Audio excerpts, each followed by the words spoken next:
मित्रांनो, निवडणुकीच्या या महत्त्वाच्या टप्प्यावर आपण आहोत.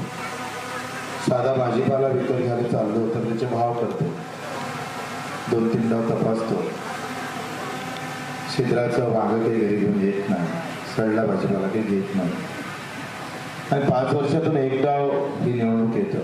ही काही मजाक नाही आहे, ही अतिशय गंभीर गोष्ट आहे. तुमच्या आमच्या जीवनाच्या संबंधित विषय आहे. पूज्य बाबासाहेब आंबेडकरांनी हा मतदानाचा अधिकार मित्र तुमच्या हातात दिलेला आहे.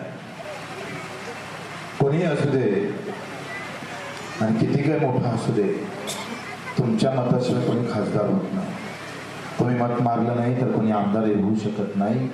एवढी ताकद तुमच्या मंदिरात दिलेली आहे. लक्षात घ्या, ब्रह्मास्त्र आहे.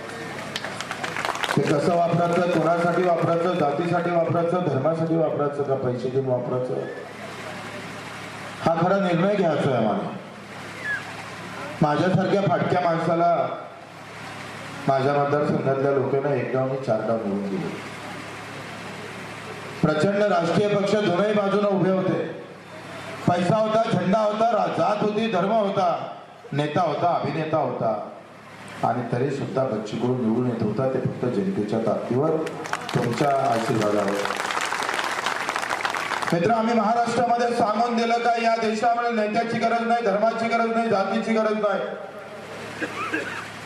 कुठे अभिनेत्याची गरज नाही. जेव्हा सामान्य माणसासाठी कार्यकर्ता उभा राहता, तो तुमच्यासाठी जेव्हा खऱ्या अर्थानं लढायला लागतं, काम करायला लागतं, वेळ आलं तर रक्तदान करायला लागतं, आणि मेहनतीनं तुमच्यासाठी जेव्हा तू जगतं, तेव्हा आम्ही पाहतोय असे नेते किती काही जरी आले तर उठून फेकण्याची ताकद आणि ताकद फक्त तुमच्याकडे. पक्ष मोठा नाही, कार्यकर्ता पक्षाने मोठा करता. लक्षात घ्या, कार्यकर्ता संपला का पक्ष संपायला वेळ लागत नाही.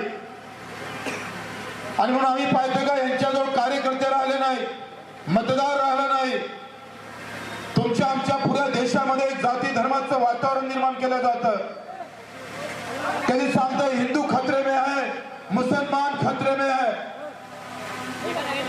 अनेक गोष्टी धर्माच्या जातीच्या नावानं पेटवल्या जातं.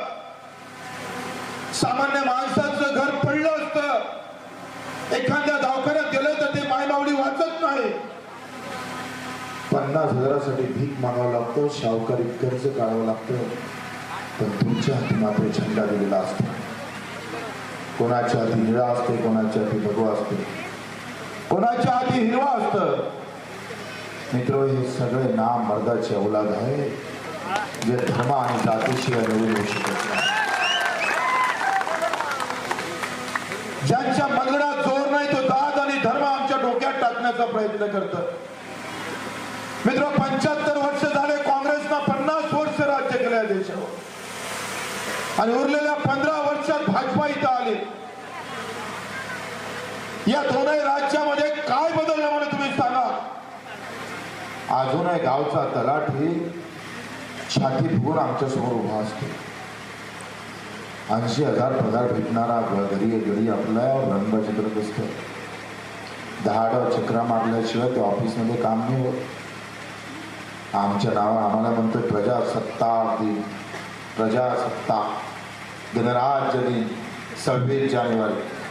प्रजा आणि अधिक सत्ता, प्रजेचं राज्य. प्रजेचं राज्य आहे, इथं फक्त अधिकारी कर्मचारी आणि नेत्यांचं राज्य आहे. आमचं राज्य संपलं. राज्याचं राज्य निर्माण केलं होतं त्या छत्रपती शिवरायानं.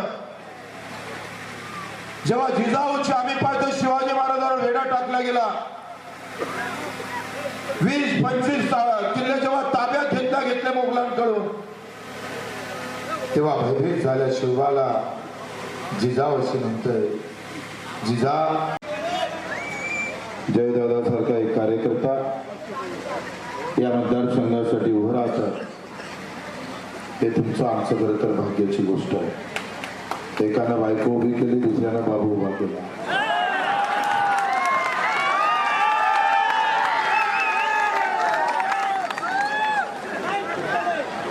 राहिलं सोडलं पुढच्या विधानसभेत पोट्ट उभं करून टाकलं.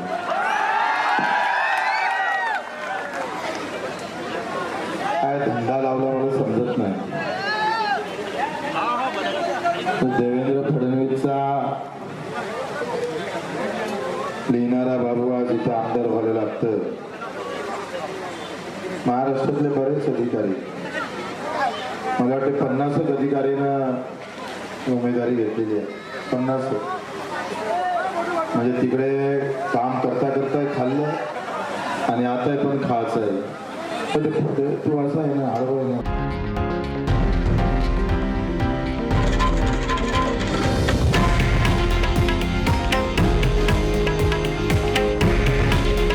हे आहे देशातील नंबर 1 न्यूज नेटवर्क आणि आपण पाहत आहात TV9 मराठी.